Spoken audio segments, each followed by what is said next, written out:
50వ కీర్తన, దావీదు రచించిన కీర్తన. ఈ కీర్తనలో ఉన్న అద్భుతం ఏంటంటే భయంలో ధైర్యం. ఏంటంటే భయంలో ధైర్యం. దావీదు ఫిలిష్తీయుల యొక్క ప్రాంతమైన గాతులో అతను పట్టుకున్నప్పుడు అతను ఈ యొక్క కీర్తన రాశాడు. అయితే ఈ కీర్తనలో ఆయన భయంలో ఉండి కూడా దేవుని యందు విశ్వాసం ఉంచడం మూలంగా ఆయనకి ధైర్యాన్ని కలగజేసింది. ఆ ధైర్యాన్ని ఇక్కడ మనకి చూపుతా ఉన్నాడు. ఈ యొక్క కీర్తన భాగంలో మొదటి భాగం ఏంటంటే భయం. ప్రతి మనిషికి మొట్టమొదట ఏదైనా సరే వినిన, సంభవించిన, ఎదుర్కొన్న ముందుగా ఏర్పడే మనలో ఒక అంశం ఏంటంటే భయం. అయితే ఈ భయానికి రకరకాల కారణాలు ఉంటాయి. ఇందులో ఈ కారణాలన్నీ కూడా 1 నుంచి 6 వచనాలు మనకు కనపడతా ఉన్నాయి. ఈ భయానికి గల కారణాల్లో మొట్టమొదటి కారణం ఏంటంటే అవిశ్వాసంతో మనం ప్రణాళికను సిద్ధపరుస్తాం. మనం చేసే పని దేవుడు మన పట్ల ఉంటాడు, ఆయన తప్పనిసరిగా మనకి సహాయం చేస్తాడు అనే ఆలోచన ధోరణి మనకు లేకుండా మనం ఏం చేస్తామంటే మనకై మనం మన ప్రయత్నాలు చేస్తూ ఉంటాం. దేవుని దగ్గరికి వెళ్ళాం, దేవుని మీద ఆధారపడం, మనుషుల మీద ఆధారపడతాం. అవన్నీ అయిపోయిన తర్వాత అప్పుడు దేవుని దగ్గరికి వెళ్తాం అన్నమాట. దిక్కులేని వాడికి దేవుడే దిక్కు అన్నట్టుగా అప్పుడు బయలుదేరుతాడు. అందుమూలంగా మనకేమైతే మనలో భయం సంతరించుకుంటా ఉంటుంది. కాబట్టి భయానికి మొట్టమొదటి కారణం ఏంటంటే మనము అవిశ్వాసంతో ప్రణాళిక సిద్ధ చేసుకుంటాం. అదే కనుక విశ్వాసంతో దేవుని మీద కనుక ఆధారపడి మనం ప్రణాళికను చేసుకుంటే అది ఇంకొక రకంగా. రెండోది, మనకి పరిస్థితులపై ఒత్తిడి వస్తున్నప్పుడు మనకేమవుతుందంటే భయం కలుగుతూ ఉంటుంది. ఒకదాని వెనకాల ఒకటి వస్తూ ఉంటుంటే ఏమిటిది అనే ఆలోచన కలుగుతూ ఉంటుంది. మనిషి అనగానే సహజ సిద్ధమైన ఆలోచన ద్వారాలోకి మనం వెళ్తాం కాబట్టి మనకు భయాన్ని కలిగిస్తుంది. మొదటి 2 వచనాల్లో చూస్తే కనుక, దేవా నన్ను కరుణింపుము, మనుషులు నన్ను మృంగవలెనని ఉన్నారు, దినమెల్ల వారు పోరాడుచూ నన్ను బాధించుచున్నారు, అనేకులు గర్వించి నాతో పోరాడుతున్నారు, దినమెల్లా నా కొరకు పొంచి ఉన్న వారు నన్ను మృంగవలనని. దావీదుకి దేవుడు తన కృప చొప్పున సౌలు రాజు తరుగుతున్న సమయంలో ఆయనకి సమయోచితమైన జ్ఞానాన్ని ఇచ్చి సౌలు యొక్క చేతిలో పడకుండా దావీదుని కాపాడుతా ఉన్నాడు. అలాంటి దావీదుని ఫిలిష్తీయుల యొక్క చేతిలోంచి కాపాడ్డా అంటే తప్పనిసరిగా. కానీ ఒక్కసారి ఏమవుతుందంటే మనకి తెలియని విషయము, అనుకోని విషయము, ఇబ్బంది పెట్టే విషయం మనకి ఎప్పుడైతే సంతరించుకుంటుందో వెంటనే మనకి భయము. ఈ భయంలో రెండో విషయం ఏంటంటే మనకి ఈ పరిస్థితుల యొక్క ఒత్తిడి మూలంగా ఏమైపోతుందంటే భయం అనేది ఏర్పడుతుంది. అయితే ఈ యొక్క భయంలో మనం ఏం చేస్తామంటే కొన్ని పరిస్థితులు ఏర్పడతాయి. ఆ పరిస్థితి ఏంటంటే 8వ వచనంలో చూస్తే కనుక, నా సంచారంలో నీవు లెక్కిస్తున్నావు, నా కన్నీళ్లు నీ గుడిలో ఉంచబడి ఉన్నవి, అవి నీ కవిలలో కనపడను కదా. కాబట్టి ఈ యొక్క పరిస్థితిలో మనం ఏమైపోతామంటే చాలా కృంగిపోతాం, దుఃఖం ఏర్పడతా ఉంటుంది. చాలామంది అంటూ ఉంటారు, ఎందుకు బాధపడతారు, ఎందుకు దుఃఖపడతారు, ధైర్యంగా ఉండండి అంటుంటాడు. ఆ ధైర్యమేగా లేక ఈ దుఃఖం అనేది, ఆ భయం అనేది ఏర్పడి మనలో కన్నీరు వచ్చిందంటే వెంటనే ఆ ధైర్యం లేకే కదా. కాబట్టి అయితే దావీదు మనకు చూపుతున్న విషయాన్ని ఏంటంటే, ఈ భయము ఏర్పడినప్పుడు మనం దుఃఖించే దుఃఖము అది దేవుని సన్నిధిలో దుఃఖిస్తే చాలా మంచిదన్న. అందుకని అంటున్నాడు, అయ్యా నేను నా కన్నీళ్లు నీ ఇంట్లో ఉన్నాయి, నీ కవిల్లో ఉన్నాయి అని చెప్తా ఉన్నాడు. ఎందుకంటే మనుషుల చెంత ఉంటే కనుక అది వ్యర్థం. కాబట్టి మన కన్నిటిని వ్యర్థంగా ఇతరుల ముందు ఎప్పుడు కూడా వెళ్ళపుచ్చుకోవడం ఉంటే మంచిదేమో అన్నట్టుగా కీర్తనకారుడు ఇక్కడ తెలియజేస్తా ఉన్నాడు. అన్న కూడా తన యొక్క కన్నీటినంతటి కూడా ఆ యొక్క మందిరంలోకి వచ్చి అది దేవుని సన్నిధికి చేరండి. మంచి ప్రవక్త, న్యాయపేత ఆయన సమూయేల్ని ఏర్పాటు చేయడానికి ఆ కన్నీరు ఉపయోగపడుతుంది. కాబట్టి మన యొక్క కన్నీరు, మన యొక్క వేదన, మన యొక్క రోదన గనక ప్రభువు చెంత ఉంటే గనక, ప్రభువు దగ్గర ఉంటే గనక, ప్రభువుతో గనక సహవాసంలో ఉంటే గనక అది వేరు. దావీదు కూడా తన యొక్క జీవితం సుఖమైన దుఃఖమైన దేవునితో పంచుకోవడానికి ఇష్టపడ్డాడు కాబట్టి ఆయన్ని నా హృదయాను. కాబట్టి మనము కూడా దేవుని యొక్క హృదయానుసారులుగా మనం కూడా రూపాంతరం చెందాలి అంటే మన యొక్క దుఃఖాన్ని, మన యొక్క బాధని దేవుని దగ్గర వెళ్ళబుచ్చుకోవడానికి ప్రయత్నం చేయాలి.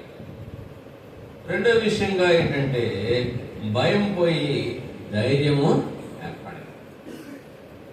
ఈ యొక్క ధైర్యానికి ఆధారాలు ఏంటంటే, ఒకటి దేవుని యొక్క వాక్యం.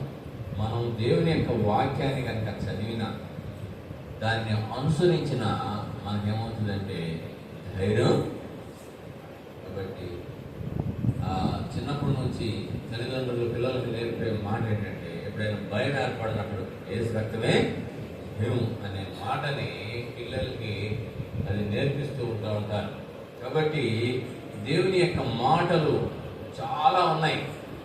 ఆ వాక్యాలన్నింటినీ మనము మన సందర్భానుసారంగా మనం వాటిని అన్నింటినీ కనుక జ్ఞాపకం చేసుకుంటే అప్పుడు మనకు ధైర్యము కలగజేస్తూ ఉంది.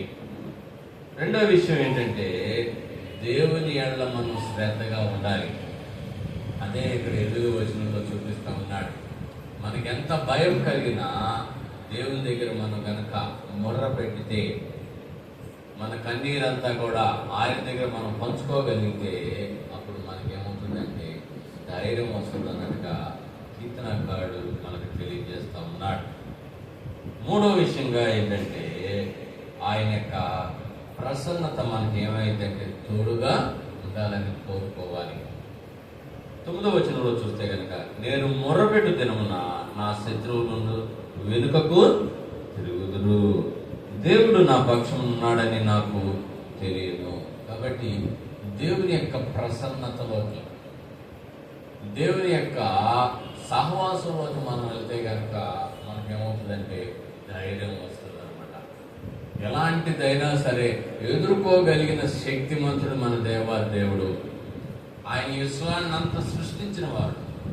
ఆయన నిన్న నేడు నిరంతరం ఉండే దేవుడు. ఆయనకి తెలియకుండా ఏది కూడా జరగదు. కాబట్టి ఆయన తప్పనిసరిగా దీని నుంచి మనకి సహాయం చేస్తాడు. చాలా భయంకరమైన అగ్నిగుండం ఆ యొక్క షడ్రకు, మెషకు, అర్జునులకు ఎదురుగా కనిపిస్తున్నా సరే వాళ్ళు ఒక ధైర్యంతో మాట్లాడుతున్నారు, మా దేవుడు మమ్మల్ని రక్షించుటకు. ఆ యొక్క దాంట్లో పడితే అయిపోవటమే, కాలిపోవటమే, బూడిదైపోవటమే. కానీ దేవుని యొక్క శక్తి ముందు ఈ యొక్క అగ్ని ఎంత, దేవుని యొక్క శక్తి ముందు ఆ యొక్క సింహాలు పోను ఎంత, దేవుని యొక్క శక్తి ముందు గొలియాత్ ఎంత, సౌలు రాజు ఎంత, అదేవిధంగా ఈ యొక్క ఫిలిస్తీన్లు ఎంత. కాబట్టి దావీదు తన యొక్క జీవితంలో ఆయన మంచిగా నేర్చుకున్న విషయం ఏంటంటే దేవుని మీద ఆధారపడటం.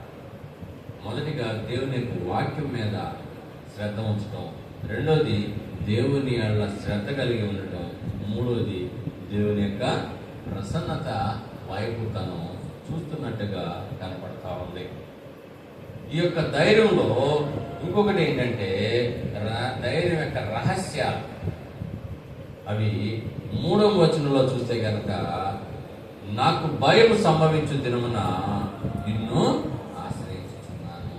చూడండి, ఈ భయం నుంచి మనం పోవాలంటే, ధైర్యం రావాలంటే రహస్యంలో మొట్టమొదటి రహస్యం ఏంటంటే మనము దేవుని యొక్క సహాయం కొరకు ప్రార్థించాలి. రెండో విషయం, దేవుని మీద విశ్వాసం ఉంచాలి. అందుకే 11వ వచనంలో అంటాడు, నేను దేవుని యందు నమ్మిక ఉంచాను ఉన్నాను, నేను భయపడను, నరులు నన్నేమి చేయగలరు. ఎందుకంటే దేవుడు అంత శక్తివంతుడై ఉండగా ఈ నరులు ఏం చేస్తారు, ఈ యొక్క లోకం మనం ఏం చేస్తుంది అని దేవుని మీద విశ్వాసం ఉంచుతూ ఉన్నాడు. అదేవిధంగా ఈ 3వ వచనంలోనే ఒక రకంగా చెప్పాలంటే, నాకు భయం సంభవించిన దినమున నిన్ను ఆశ్రయించుచున్నాను. దేవుణ్ణి ఆశ్రయించడం. కాబట్టి మనకి ఎప్పుడైనా సరే భయం అనేది ఏర్పడితే ధైర్యం తెచ్చుకోవాలంటే మనకి రహస్యాలు 3 చెప్తా ఉన్నాడు దావీదు గారు. ఒకటి, మనం ఏం చేయాలి అంటే దేవుని సహాయం కొరకు ప్రార్థించాలి. రెండోది, ఆయన విశ్వసించాలి. మూడోది, ఆయన్ని ఆశ్రయించాలి. ఎప్పుడైతే మనం దేవుని యొక్క చేతులకి అప్పగించుకుంటామో అప్పుడు ఏమవుతుందంటే మన యొక్క భయము వెంటనే మన దగ్గర నుంచి దేవుడు తీసివేస్తాడు, పారదోలుతాడు. అంతేకాకుండా మనము ఎలా ఉండాలి అంటే చక్కటి మాట చెప్తా ఉన్నాడండి. ఇది మన జీవితంలో మనం చేస్తున్నామా లేదా అనేది ఒకసారి చూసుకోవాలి. 13వ వచనంలో అంటున్నాడు చూడండి, నేను నీకు మొక్కుకొని ఉన్నాను, నేను నీకు స్తుతి యాగములు. గొప్ప విషయం. మనం మన యొక్క జీవితంలో ఎలాంటి ఆలోచన వస్తుందంటే, అయా నేను ఈ యొక్క విషయం కనుక జరిగితే అని ఒక మొక్కుబడి పెట్టుకుంటాం. అయితే ఆ మొక్కుబడిని మనము తీర్చుకోవటం కోసం ముందు నుంచే మనం ఏం చేయాలంటే ప్రయత్నంలో ఉండాలి. మీరు ఎప్పుడైనా అన్యులను ఎప్పుడైనా చూడండి, వాళ్ళు ఒక మొక్కుబడి పెట్టుకుంటారు, ఏదో వేసేద్దామని తెచ్చుకుంటారండి. మొక్కుబడి పని అవక ముందే తెచ్చేసుకుంటారు. దాన్ని పని అయ్యేదాకా దాన్ని ఏం చేస్తూ ఉంటారు, చేస్తూ ఉంటారు, రెడీ చేస్తూ ఉంటారు. కానీ మనలో ఆ మొక్కుబడి అనేది ఎప్పుడైతే పని జరిగిందో అప్పుడు మొదలు పెడతాం. కాబట్టి అది దావీదు నుంచి మనం నేర్చుకోవాలి. నేను ఈ విషయంలో కూడా ఇంతకుముందు వేరుగా ఉండేవాడిని. ఎప్పుడైతే ఈ మొక్కుబడి గురించి ఈ యొక్క అధ్యయనం ఇంతకుముందు నేను ఒకసారి చేసినప్పుడు అప్పటి నుంచి నేను కూడా ఎప్పుడైనా ఏదైనా మనసులో పుడితే కనుక దాన్ని ఏర్పాటు చేసుకుంటాం. అది మనకి దేవుడు ఏం చేస్తా ఉంటాడంటే మనలో విశ్వాసం కలగజేస్తుంది. మనం ఆ మొక్కుబడిని తయారు చేసుకుంటున్నాము అంటే మనకి ఏమవుతుంది, దేవుని మీద విశ్వాసం ఉన్నట్టు. అంతేగాని అయా ఇది ఇస్తేనే అనుకుంటే కనుక మన యొక్క విశ్వాసం ఎప్పటికి వస్తుందో. దేవుడు కూడా ఏం చేస్తాడంటే మనకు అవన్నీ ఏర్పడేదాకా అవి కూడా ఆపేస్తాడేమో. కాబట్టి ఇక్కడ చూడండి, దావీదు చాలా మంచి మాట మనకు నేర్పుతున్నాడు. నేను నీకు మొక్కుకొని ఉన్నాను, నేను నీకు స్తుతి యాగములను. కాబట్టి నేను అర్పిస్తాను. అక్కడ కూడా చక్కగా అబ్రహాం గారు కూడా చెప్తా ఉంటాడు, నేను ఇస్సాకు వెళ్ళి బలి అర్పించి నేను ఒక్కడే వస్తానని చెప్పాను. కాబట్టి దేవుని మీద విశ్వాసం మనకి అలాంటి తలంపుగా ఉండాలి. ఒకటి, మనకి ప్రతి మనిషికి భయం ఏర్పడుతుంది. ఆ భయం గల కారణాలు మనం చూసాము. ఆ భయంలో కొన్ని పరిస్థితులు కూడా ఏర్పడతా ఉంటాయి. అయితే ఈ ధైర్యంలో మనకి అవసరమైంది ఏంటంటే దేవుని యొక్క వాక్యం, రెండోది దేవుని మీద శ్రద్ధ, మూడోది దేవుని యొక్క ప్రసన్నతను కోరుకోవడం. అదేవిధంగా దేవుని యొక్క ఈ యొక్క ధైర్యంలో మన రహస్యాలు ఏంటంటే మనం దేవుని సహాయం కొరకు ప్రార్థించాలి, ఆయన మీద విశ్వాసం ఉంచాలి, మూడోది ఆయన్ని ఆశ్రయించాలి. అలా కనుక మనం చేస్తే ఆయన తప్పనిసరిగా మనల్ని కాపాడుతాడు. కాబట్టి మనం మొక్కుబడికి మనం స్తుతి యాగాలని సిద్ధం చేసుకోవాలన్నట్టు కీర్తనాకారుడు చెప్తున్నాడు. అట్టి కృప దేవుడు మనందరికీ దయచేయను గాక.